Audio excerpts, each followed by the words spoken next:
दोस्तों आपने ये स्टोरी तो कई बार सुनी होगी कि 40 साल पहले अनवर नाम के एक आदमी ने विप्रो कंपनी में अपने 10,000 रुपए इन्वेस्ट किए थे और 10,000 के बदले में उसे 100 शेयर मिले थे। लेकिन उसने इस स्टॉक्स को कभी बेचा नहीं और आज उसकी इस इन्वेस्टमेंट की वैल्यू बढ़कर 1,000 करोड़ हो गई है। लेकिन दोस्तों क्या आपको ये पता है कि अनवर के साथ एक और आदमी था जिसने 10,000 रुपए विप्रो में इन्वेस्ट किए थे। तो उस आदमी ने आज कितने करोड़ रुपए जमा किए, क्या आपको ये पता है? एक भी नहीं। वो आदमी आज भी स्टॉक मार्केट को ब्लेम करता है कि ये जुआ है। लेकिन ऐसा क्यों? दोनों ने तो सेम टाइम पर सेम अमाउंट सेम स्टॉक्स में इन्वेस्ट किया था। जहां अनवर के 10,000 इंक्रीज होकर 1,000 करोड़ हो गए, लेकिन उस आदमी का अमाउंट 1 करोड़ भी नहीं हुआ, क्योंकि जब दोनों ने इन्वेस्ट किया था उसके 1 साल बाद ही वो स्टॉक 50% से भी ज्यादा नीचे गिर गया था और उस आदमी ने अपने सारे स्टॉक्स 50% लॉस में बेच दिए और अपने बचे हुए पैसों को भी यहाँ वहाँ इन्वेस्ट करके गवा दिया। क्योंकि दोस्तों आपने अनवर की स्टोरी बहुत बार सुनी होगी कि कैसे उसने थोड़ा सा अमाउंट इन्वेस्ट करके बहुत बड़ा प्रॉफिट कमाया। लेकिन सच ये है कि स्टॉक मार्केट में ऐसे प्रॉफिट्स बहुत ही कम लोग कमाते और मेजोरिटी लोग लॉस ही लेते, जिनके बारे में कोई बात ही नहीं करता। तो ये मेजोरिटी लोग बार बार कुछ कॉमन मिस्टेक्स करते हैं जिसकी वजह से उन्हें लॉस होता है। तो दोस्तों अगर आप इन मिस्टेक्स को समझकर इनसे बचते हो तो आप भी स्टॉक मार्केट में अनवर की तरह अच्छा प्रॉफिट कमा सकते हो। लेकिन फिर भी हमारे इंडिया में सिर्फ 2.5% लोग स्टॉक मार्केट में इन्वेस्ट करते और उसमें से बहुत सारे लोग छोटे मोटे प्रॉफिट्स के लिए ट्रेडिंग करते, क्योंकि अभी भी लोगों को स्टॉक मार्केट में इन्वेस्ट करना रिस्की लगता है। और दोस्तों ये सच भी है कि स्टॉक मार्केट में लॉस हो सकता है, लेकिन जहां इन्वेस्ट करना आप सेफ समझते, चाहे वो आपका सेविंग अकाउंट हो या फिर कोई एफडी या फिर कोई गारंटीड इनकम स्कीम, तो यहाँ आपका लॉस हो नहीं सकता। यहाँ आपका डेफिनेटली लॉस होगा। पता है कैसे? एफडी में आपको एवरेज 6% का रिटर्न मिलता है और हमारे इंडिया का इन्फ्लेशन 8% है, तो हर साल रुपए की वैल्यू 8% से गिर रही है। अगर आपके पास 100 रुपए है तो अगले साल उसकी वैल्यू 8% से गिर जाएगी और आपने अपने पैसे को एफडी में इन्वेस्ट किया है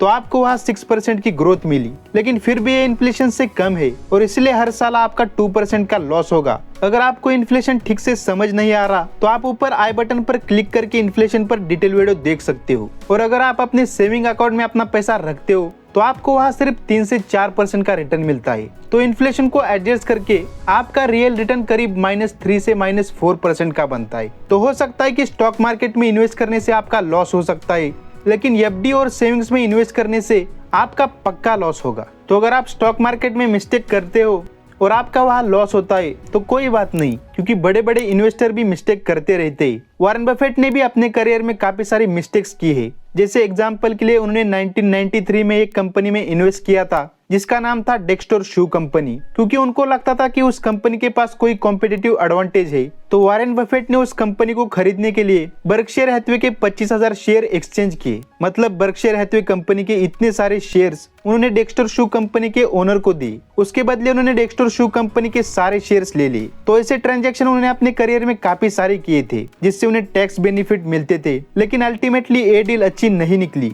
क्योंकि चाइना से सस्ती इंपोर्ट की वजह से डेक्स्टर शू का डिमांड गिरने लगा और धीरे धीरे करके वो कंपनी फ्लॉप हो गई। तो वॉरेन बफेट की ये गलती आज के टाइम में लगभग $10.5 बिलियन की होती है। तो इस पर वॉरेन बफेट कहते, कुछ साल पहले मैं $100 तक मिस्टेक करता था और आज मैं $1 बिलियन में मिस्टेक करता हूँ, लेकिन मैं इंश्योर करता हूँ कि उन मिस्टेक से सीख के दोबारा वो गलती कभी नहीं करूंगा। तो गलतियां सब करेंगे। फ्यूचर में जैसे जैसे आप ग्रो होगे तो आप भी और ज्यादा बड़ी बड़ी मिस्टेक्स करोगे, लेकिन आपको उतनी ही मिस्टेक्स करनी है जितनी आप अफोर्ड कर सकते हो और उससे सीख कर वापिस रिपीट नहीं करते हो। तो दोस्तों अब हम कुछ कॉमन मिस्टेक्स के बारे में डिस्कस करेंगे जो काफी ज्यादा कॉमन है, क्योंकि अगर आप इन मिस्टेक्स के आगे निकल नहीं सकते तब तक आप इन्वेस्टिंग से वेल्थ नहीं क्रिएट कर सकते। आप थोड़ा बहुत प्रॉफिट तो कमा लोगे, लेकिन वेल्थ क्रिएट करना काफी मुश्किल होगा।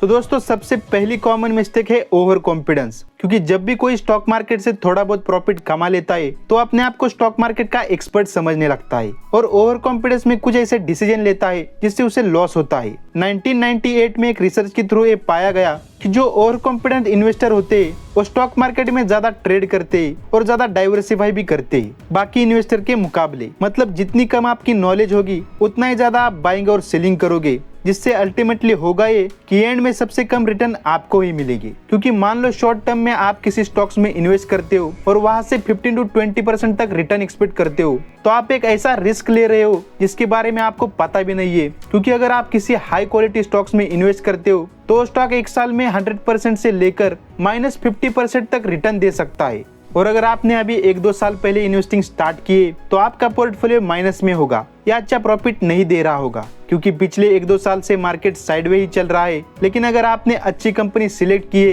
तो आपको शॉर्ट टर्म परफॉर्मेंस को देखकर टेंशन लेने की जरूरत नहीं है। ये सब बिल्कुल नॉर्मल है, क्योंकि जब भी स्टॉक मार्केट क्रैश आता है तो सभी स्टॉक्स के प्राइस गिर जाते हैं। तो ओवर कॉन्फिडेंस इन्वेस्टर ऐसे टाइम पर अपने आप को ब्लेम करते हैं कि अच्छी कंपनी तो सिलेक्ट कर ली लेकिन अच्छा टाइमिंग पिक नहीं कर पाए। फिर वो सेल करने का सोचेंगे कि अभी शायद मार्केट और नीचे जाएगा, तो स्टॉक्स जब और सस्ते हो जाएंगे तब हम उसे बाय करेंगे। लेकिन जो कॉन्फिडेंट इन्वेस्टर होते हैं उन्हें पता होता है कि हम हर चीज में बेटर नहीं हो सकते और फिर भी हम वेल्थ क्रिएट कर सकते हैं। सेकंड कॉमन मिस्टेक है साइकोलॉजी इन इन्वेस्टिंग। दोस्तों, क्या आपको ये पता है, जब इंडिया में गूगल पे न्यू था तो लोग सिर्फ पेटीएम यूज करते थे, जिससे लोगों को एक फिक्स कैशबैक मिलता था। लेकिन गूगल पे ने कुछ ऐसा स्मार्ट गेम खेला जिससे बहुत ही कम टाइम में वो पेटीएम से भी आगे निकल गई, क्योंकि गूगल पे ने फिक्स कैशबैक की जगह सरप्राइज कैशबैक देना स्टार्ट कर दिया। और स्टार्ट में उन्होंने कुछ लोगों को बड़ा कैशबैक देना स्टार्ट किया, तो स्टार्टिंग में लोगों को इतने बड़े कैशबैक मिले जिससे वो एक्सपेक्ट भी नहीं करते थे। और इसी वजह से लोग ये ऐप अपने फ्रेंड के साथ शेयर करने लगे और बहुत ही जल्दी गूगल पे सक्सेसफुल हो गया। और दोस्तों, उनकी स्ट्रेटेजी इतनी स्मार्ट थी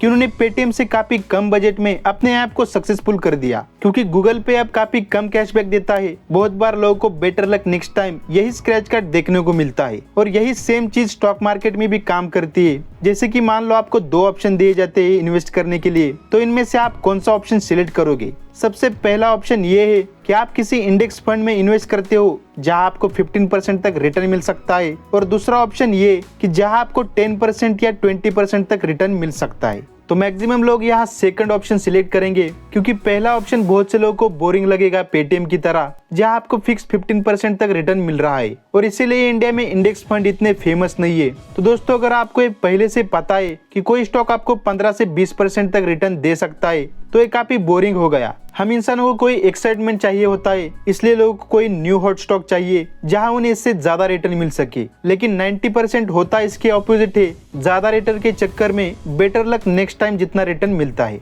तो इसलिए अगर आपको एक्साइटमेंट चाहिए तो आपको एक छोटा अमाउंट लेके गेम खेल लेना चाहिए, लेकिन उसे इन्वेस्टिंग से मिक्स नहीं करना चाहिए, क्योंकि एक्चुअली इन्वेस्टिंग बोरिंग होती है। और अगर आप ये समझ लेते हो तो स्टॉक मार्केट रिस्की नहीं है, स्टॉक मार्केट वोलेटाइल है। अगर आपको स्टॉक मार्केट से अच्छा खासा रिटर्न चाहिए तो आपको सिर्फ 4 चीजों पर ध्यान देना है। First, bye quality. आपको ऐसे शेयर सिलेक्ट करने हैं जो अगले 20-30 सालों तक चल सके, जिनके प्रोडक्ट की डिमांड मार्केट में हो और उन कंपनी के पास कॉम्पिटिटिव एडवांटेज हो। सेकंड है बाय चीप, क्योंकि दोस्तों, अगर आपने फंडामेंटली स्ट्रॉन्ग स्टॉक भी सिलेक्ट किया लेकिन गलत टाइम पर इन्वेस्ट किया तो आपके रिटर्न काफी कम हो सकते हैं। जैसे कि जिन लोगों ने 2021 के मार्केट हाई पर इन्वेस्ट किया था, तो आज 1 साल बाद भी उनके रिटर्न माइनस में होंगे। तो मार्केट वैल्यूएशन भी बहुत जरूरी है। थर्ड है स्टे पेशेंट, क्योंकि दोस्तों, जब भी आप कोई स्टोरी सुनते हो कि किसी आदमी ने कुछ साल पहले थोड़ा सा अमाउंट इन्वेस्ट किया था और आज वो एक बड़ा अमाउंट बन चुका है, तो इसमें पेशेंस एक ऐसी चीज होती है जो उन्हें इतना सारा पैसा बना के देती है।